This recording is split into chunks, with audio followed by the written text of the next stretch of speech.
لیکن یہ ہے کہ اس کے پیچھے اصل موٹو کیا تھا، ساری بات کا دار و مدار اللہ کے ہاں دار و مدار اس پر ہے۔ دنیا میں ہم فیصلے نہیں کر سکتے نیتوں کے بارے میں، کسی کی نیت پر شک کرنا، حملہ کرنا جائز نہیں، ہمیں کیا معلوم؟ یہ دلوں کا حال ہے، اور دلوں کا حال اللہ جانتا ہے۔ علیم بذات الصدور اللہ تعالیٰ ہے۔ وہ جو فرمایا گیا کہ ان اللہ لا ينظر الى صورکم ولا الى اموالکم ولکن ينظر الى قلوبکم واعمالکم، اللہ تمہاری صورتوں اور مالوں کو نہیں دیکھتا، وہ تمہارے دلوں کو دیکھتا ہے اور تمہارے اعمال کو دیکھتا ہے۔ عمل صحیح ہے، نیک ہے، اور دل میں اس کے لیے جو موٹیو اور جذبہ تھا، وہ جو قوت محرکہ تھی، وہ بھی صحیح، وہ عمل ہے جو اللہ کے ہاں مقبول ہوگا۔ اب اسی کے حوالے سے میں چند حدیثیں، کس انتہا تک یہ بات حضور نے پہنچائی ہے۔ حضور نے فرمایا من صلی یرائی فقط اشرکا ومن صام یرائی فقط اشرکا ومن تصدق یرائی فقط اشرکا، جس نے دکھاوے کے لیے نماز پڑھی اس نے شرک کیا۔ اب نماز تو بہت بڑا نیکی کا فعل ہے، بہت بڑا نیکی کا فعل ہے، یہ تو ارکان اسلام میں سے رکن اعظم ہے، الصلاۃ عماد الدین، لیکن اس کے پیچھے بھی نیت اگر دکھاوے کی ہے، ریاکاری کی ہے،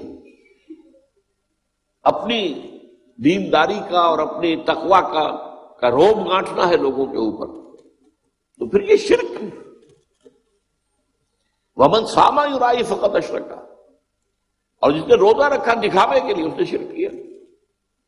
ومن تصدق یرائی فقط اشرکا، اور جس نے صدقہ و خیرات دیا دکھاوے کے لیے ریاکاری میں، اس نے شرک کیا۔ اور شرک سے زیادہ بڑا گناہ، گھنامنا گناہ اور کوئی نہیں۔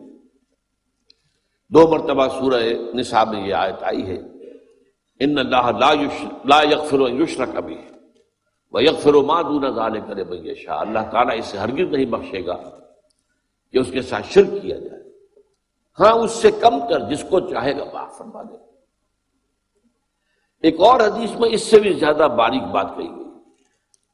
شرک خفی یہ ہے کہ اگر کوئی شخص نماز پڑھ رہا ہو اور اسے یہ محسوس ہو کہ کوئی اسے دیکھ رہا ہے تو وہ سجدہ لمبا کر دے، یہ شرک خفی ہے۔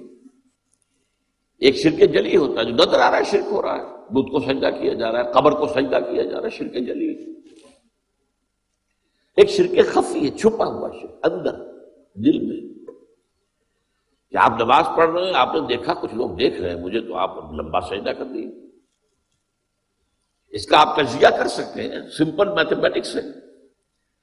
اگر وہ پہلے 5 سیکنڈ کا سجدہ کر رہا تھا اور اب اس نے 10 سیکنڈ کا سجدہ کیا ہے، تو یہ 5 اضافی کس کے لیے کیے؟ 5 تو ہو گئے اللہ کے لیے، پہلے وہ کر رہا تھا، لیکن یہ 5 جو اضافی منٹ لگے ہیں یہ کس کے لیے؟ تو لوگوں کے لیے، ریاکاری کے تحت۔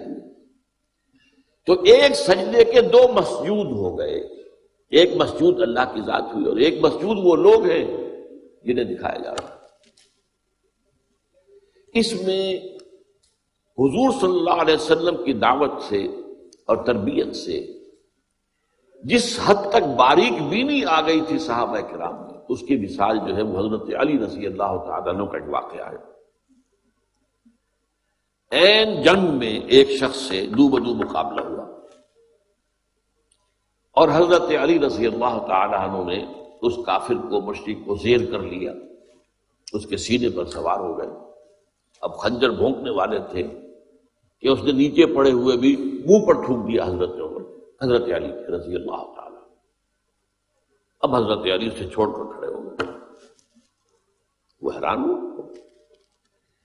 وہ جسے آپ انگریزی میں کہتے ہیں to add insult to injury, میں نے تو اور توہین کی تھی، ان کی انسلٹ کی، یہ مجھے چھوڑ کر کھڑے ہو گئے، کیوں؟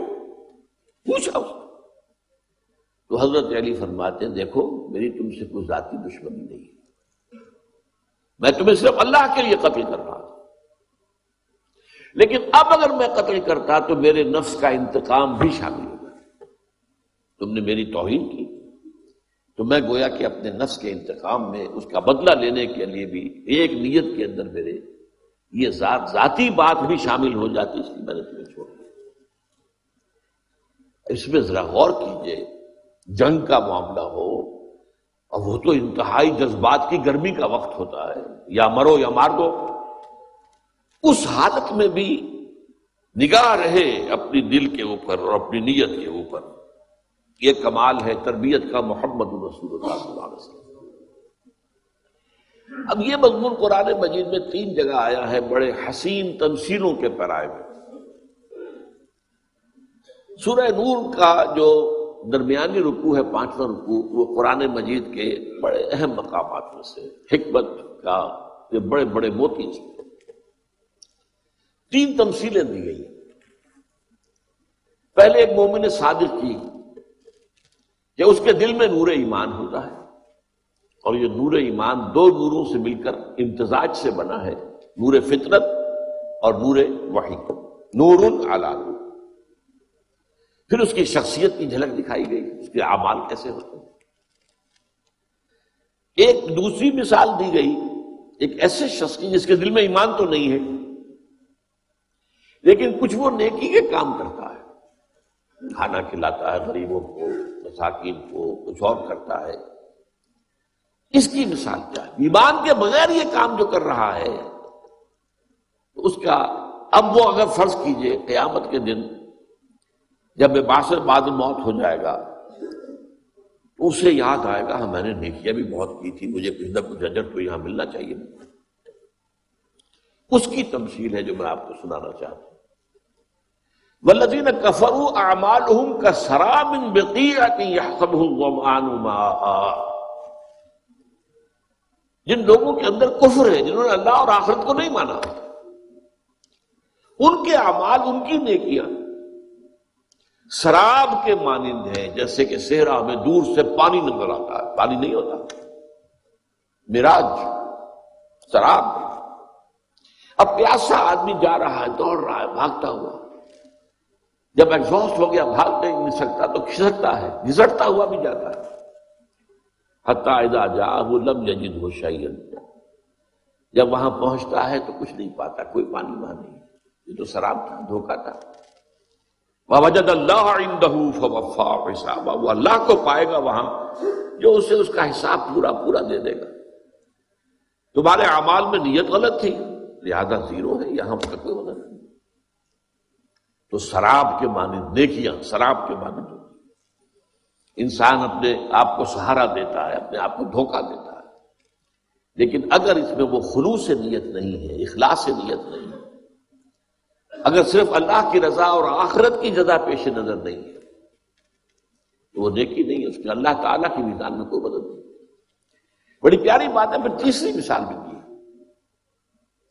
کچھ لوگ ایسے ہوتے ہیں، یعنی یہ جو درمیانی آدمی بیان کیا میں نے ابھی، والذین کفروا اعمالهم کسراب بقیعۃ، ان کے دلوں میں تو نور نہیں ہے لیکن عمل میں کچھ نہ کچھ روشنی کی جھلکیں نظر آتی ہے نا، نیک کام کر رہا ہے۔ کچھ لوگ وہ ہوتے ہیں کہ جن کے دل میں بھی تاریکی ہی تاریکی، اور عمل میں کوئی جھوٹ موٹ کی نیکی کی روشنی بھی نہیں، خالص دست پرست، خالص مفاد پرست، کسی خیر کے لیے، کسی نیکی دکھاوے کے لیے بھی نہیں۔ ان کو کہا گیا ہے ظلمات بعضها فوق بعض، ایک انتہا پر نور علی نور، نور پر نور۔ وہ مومنین صادقین جن کا باطن منور ہے نور ایمان سے، اور ظاہر مزین ہے اعمال صالحہ سے، نور علی نور۔ اللہم ربنا اجعلنا منہم، اللہ ہم سب کو ان میں شامل ہونے کی توفیق عطا فرما۔ ایک وہ ہے کہ جن میں وہ ایمان تو ہے نہیں، ظاہر جو ہے کچھ ملمے کی نیکی ہے، ملمے کی چمک ہے، تو وہاں بہرحال اجر و ثواب نہیں ہوگا، تو شراب کے مانند ہوگی اس کی نیکیاں، اس کے اعمال۔ وہ امید میں آگے بڑھے گا، گھسٹ کر پہنچے گا، لیکن وہاں تو اللہ اس کا حساب چکانے کے لیے موجود ہوگا۔ اور تیسرے وہ او کظلمات فی بحر اللجی یغشاہ موج من فوقہ موج من فوقہ سحاب ظلمات بعضها فوق بعض، اندر بھی تاریکی ہی تاریکی اور عمل میں کوئی جھوٹ موٹ کی نیکی کی چمک بھی نہیں۔ اچھا، دوسرا مقام ہے سورہ ابراہیم۔